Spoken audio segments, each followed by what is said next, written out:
Low my dear students, welcome back to my YouTube channel SB Study Classes पर। तो कैसे हो आप सब और कैसे चल रही है आपकी स्टडी। आई होप आप सभी लोग स्वस्थ और मस्त होंगे और आपकी स्टडी शानदार चल रही होगी। तो बच्चों, आज की इस वीडियो के अंदर हम लोग डिस्कस करने वाले हैं क्लास 12 हिंदी के बारे में। क्लास 12 हिंदी की व्याकरण वाला जो हमारा पार्ट है, उस व्याकरण वाले पार्ट के टॉप 5 इंपॉर्टेंट टॉपिक्स जो हैं उनको हम लोग डिस्कस करेंगे। और ऐसे टॉपिक हैं जो हमारे बोर्ड एग्जाम में हर साल आते रहते हैं और हर साल आने वाले टॉपिक हैं। और इसीलिए हमें बोर्ड एग्जाम 2024 की अच्छे से प्रिपरेशन करनी है और बोर्ड एग्जाम 2024 में अच्छे मार्क्स लाना है। हमें अपनी मार्कशीट को अच्छे से बनाना है, क्योंकि बच्चों मार्कशीट चेक वहाँ पर होती है, कॉपी चेक वहाँ पर होती है, बनती वहाँ पर है, लेकिन उसके जिम्मेदार हम स्वयं होते हैं। क्योंकि बच्चों जैसा हम करेंगे वैसे ही मार्कशीट बनेगी। तो इसीलिए हम मार्कशीट को बेहतर बनाने के लिए एकदम मेहनत करेंगे, एकदम बेहतर तरीके से। तो बच्चों, हम जो 5 टॉपिक डिस्कस करेंगे इस वीडियो में, ऐसे 5 टॉपिक होंगे जो हमारे हर साल बोर्ड एग्जाम में 100% गारंटेड है कि आते ही आते हैं, इनमें कोई दो राय नहीं। और आपको पता ही होगा कि हिंदी का पेपर हमारा 100 नंबर का आता है और 100 में 100 नंबर लाए जा सकते हैं। बच्चों ने मात्र 3 से 4 महीने में 93 से 95 तक स्कोर किया है, हमारे साथ पढ़ के, लगा के ऑफलाइन से ऑनलाइन तक। ठीक है बच्चों, तो हमारे कई सारे स्टूडेंट हैं जिन्होंने 2 से 3 महीने में हिंदी में अच्छा स्कोर किया है और आप भी कर सकते हो। बस आपको हमारे साथ जुड़े रहना है, रेगुलर कंटिन्यू बने रहना है। ठीक है बच्चों, तो आइए एक एक टॉपिक को हम ध्यान से डिस्कस करते हैं। देखिए बच्चों, सबसे पहले हम डिस्कस करेंगे मुहावरों को। यानी कि जो हमारा बोर्ड एग्जाम होता है उसमें हमारे जो मुहावरे होते हैं वो 2 नंबर के आते हैं। कितने नंबर के आते हैं बच्चों? 2 नंबर के आते हैं और 100% है कि आते जरूर हैं। ठीक है बच्चों, तो हम जो मुहावरे हैं उनको डिस्कस करेंगे। पहला मुहावरा हमारा क्या है? अपना उल्लू सीधा करना। अपना उल्लू सीधा करने का मतलब होता है, आपने गाँव में सुना होगा ये जो कहावतें होती हैं कि अपना उल्लू सीधा करो, कि अपना उल्लू सीधा कर लिया बाद में भाग गया। ठीक है, तो अपना उल्लू सीधे करने का मतलब होता है अपना जो काम है वो निकाल लेना। अपना आपसे आपका किसी से काम था, आपने अपना काम निकाल दिया, मतलब आपने अपना उल्लू तो सीधा कर लिया। अब इसमें क्या कहता है कि वाक्य प्रयोग भी करो। ये तो इसका अर्थ हो गया। अब वाक्य प्रयोग की बात आती है, तो वाक्य प्रयोग में हमने लिखा है, बहुत सुंदर वर्ड है। कुछ लोग, मतलब कुछ ऐसे इंसान होते हैं जो अपना उल्लू सीधा करने के लिए दूसरों को हानि पहुंचाने से भी नहीं चूकते। मान लीजिए उनको अपना उल्लू सीधा करना है और उससे बेशक आपको हानि हो रही है, वो उससे नहीं चूकेंगे, अपना उल्लू जरूर सीधा कर लेंगे। ठीक है बच्चों, समझ में आ गया। दूसरा मुहावरा देखिए क्या है। दूसरा है कि 9 2 11 होना। 9 2 11 होने का मतलब होता है गायब हो जाना। आपने देखा कि वो चोरी की और 9 2 11 हो गया।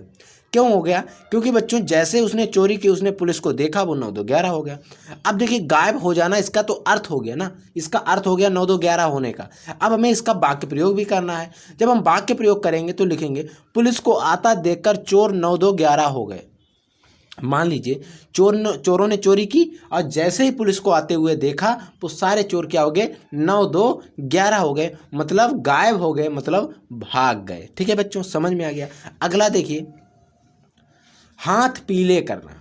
हाथ पीले करना आपने कहावत सुनी होगी, मतलब होता है विवाह करना। इसका अर्थ होता है विवाह करना की कहावत है हाथ पीले करना। ठीक है, अगर हम इसके वाक्य प्रयोग में करें तो कैसे करेंगे? हमें मतलब जो वाक्य प्रयोग करना है वो ऐसा करना है कि इनसे रिलेटेड हो, ये शब्द उसमें आए हों। तो जब हम इसका वाक्य प्रयोग करेंगे तो क्या हो जाएगा? देखिए, जब हमने इसका वाक्य प्रयोग किया तो हमने क्या लिखा है? कमला अपने पति की मृत्यु के पश्चात, यानी कि कमला किसी का नाम है, उसके पति की मृत्यु हो गई थी, उसके पश्चात मतलब बाद में बड़ी मुश्किल से ही अपनी बेटी के हाथ पीले कर सके। मतलब आप समझिए, आपके गांव गली मोहल्ले में जिसके घर में कोई कमाने वाला नहीं होता है, यानी उसके जो पति होते हैं वो डेड हो जाते हैं, तो क्या होता है, उसकी जो बेटी होती है उनका शादी करना उस लेडी के ऊपर नॉर्मल फैमिली में बहुत मुश्किल हो जाती है। तो इसीलिए कमला जो थी एक नॉर्मल फैमिली से बिलोंग करती थी, मिडिल क्लास फैमिली से। तो उसके पति की हो गई मृत्यु, तो उसको क्या हो गया कि जो शादी करना उसकी बेटी की तो बड़ी मुश्किल हो गई, हाथ पीले करना। ठीक है, तो ये वाक्य प्रयोग है, बहुत सुंदर वाक्य प्रयोग है। आप ऐसे ही वाक्य प्रयोगों का करेंगे जिससे एग्जामिनर को एक एहसास हो कि बच्चे ने कुछ एनालाइज किया है, रियलाइज किया है, तब लिखा है। अब बच्चों एक आता है अंधे की लाठी होना। अंधे की लाठी होने का मतलब होता है अंधा जो होता है उसको लाठी से ही तो चल सकता है, अन्यथा किसी से चल नहीं सकता, गिर जाएगा। तो अंधे की लाठी का मतलब होता है लाठी तो उसका सहारा होती है, और अगर अंधा चल रहा है तो लाठी के बिना नहीं चल सकता है। तो अंधे की लाठी होने का मतलब होता है एकमात्र सहारा होना। अब क्या है देखिए, देखिए अगर कोई निराश है, तो अगर वो कोई व्यक्ति निराश है किसी से तो सिर्फ प्रतीक्षा ही कर सकता है। तो निराशा में प्रतीक्षा ही उसके अंधे की लाठी होती है, एकमात्र सहारा होता है। अगर आप निराश हैं तो और कुछ नहीं कर सकते हैं। ठीक है बच्चों, तो इसीलिए आपके टॉप हमने 4 मुहावरे बता दिए। अगला टॉपिक देखिए क्या है। देखिए अगला जो हमारा टॉपिक है वो शब्द युग्मों का सही अर्थ कैसे होता है। इस तरीके से आपको क्वेश्चन दिया होगा, 4 विकल्प दिए होंगे, एक अन्य लिखा है और एक अन्य लिखा है।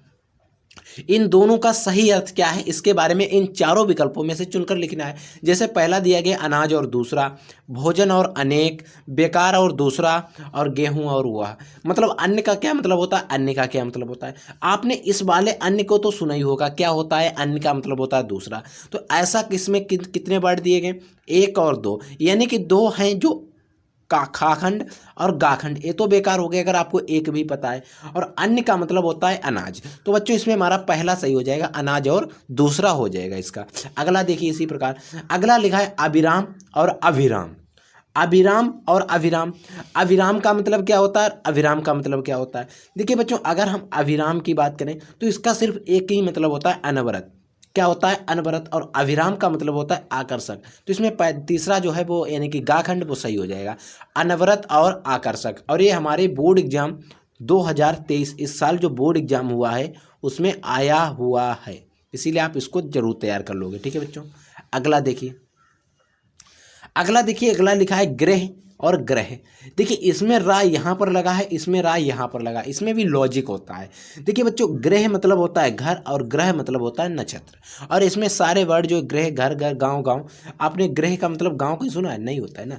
तो इसका कौन सा हो जाएगा, पहला वाला हो जाएगा। ग्रह मतलब घर और ग्रह मतलब नक्षत्र होता है। आपने घर वाला जो ग्रह लिखा होगा वो ऐसा लिखा होगा, और ग्रह आपने कहीं पर बुध बृहस्पति ग्रह वगैरह लिखा हुआ देखा होगा, वहाँ पर ग्रह गा में रा लगा होगा, वो यहाँ पर लगा होगा। ठीक है, तो इसीलिए आप इन चीज़ों को ध्यान रखोगे और एक क्वेश्चन हमारे बोर्ड एग्जाम में आते हैं।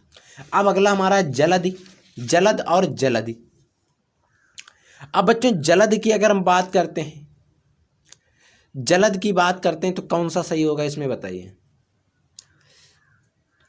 अब आप जलद की जगह पर आप क्या करोगे, लगा दोगे कमल वाला, क्योंकि जलज, जलज, इसका कमल का पर्यायवाची एक होता है जलज, लेकिन यहाँ पर दिया गया जलद।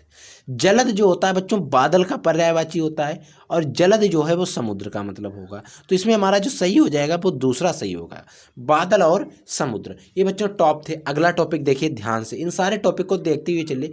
ये टॉपिक भी हमारा बोर्ड एग्जाम में 2 नंबर का आता है, 2 क्वेश्चन पूछे जाएंगे, और ऐसे ही क्वेश्चन आते हैं, ज़्यादा क्वेश्चन आने वाले हमने आपको इस वीडियो में लिए हैं। अगला देखिए बच्चों, तीसरा हमारा टॉपिक है, ये आता है, ये भी बोर्ड एग्जाम में कितने नंबर में आता है बच्चों, ये भी हमारा टॉपिक 2 नंबर में बोर्ड एग्जाम के अंतर्गत पूछा जाता है। इसमें हमारा टॉपिक क्या है, एक शब्द के 2 सही अर्थ लिखना।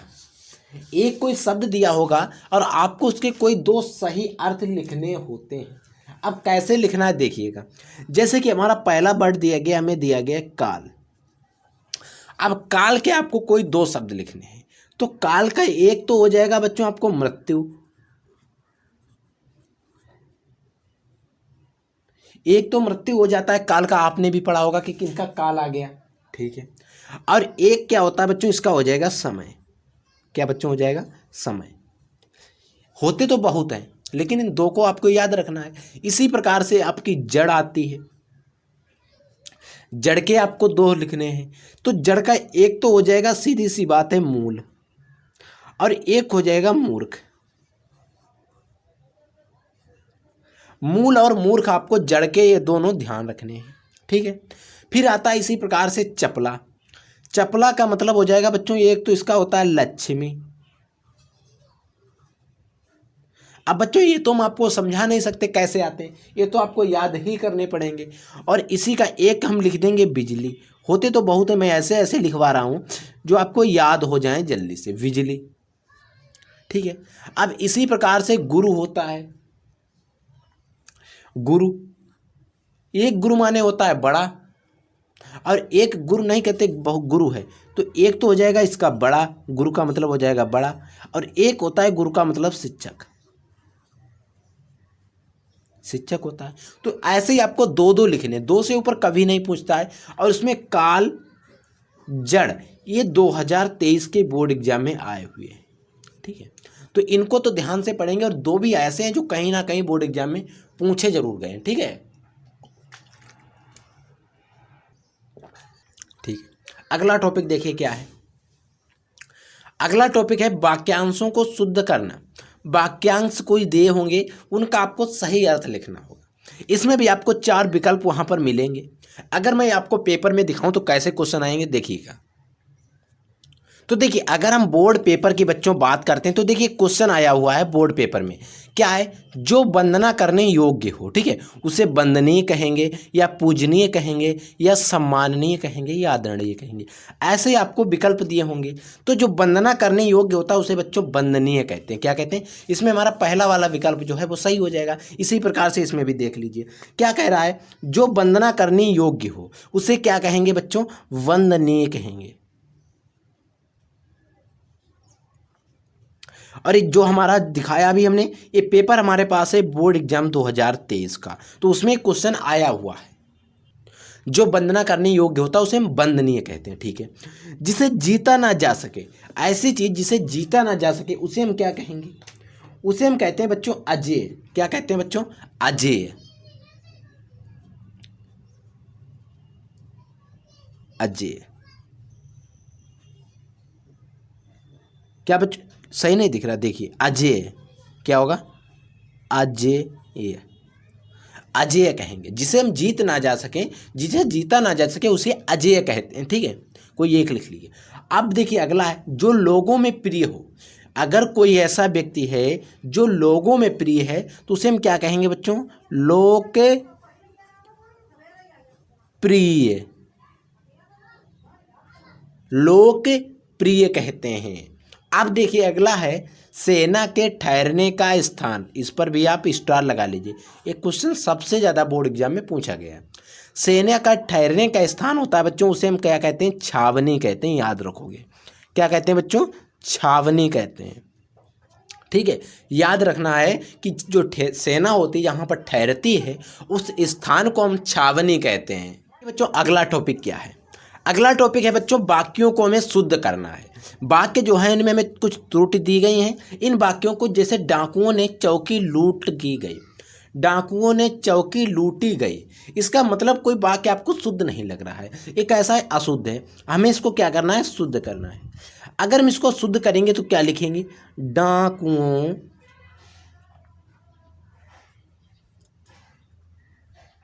के द्वारा चौकी लूटी गई, यानी कि डाकुओं के द्वारा चौकी लूटी गई।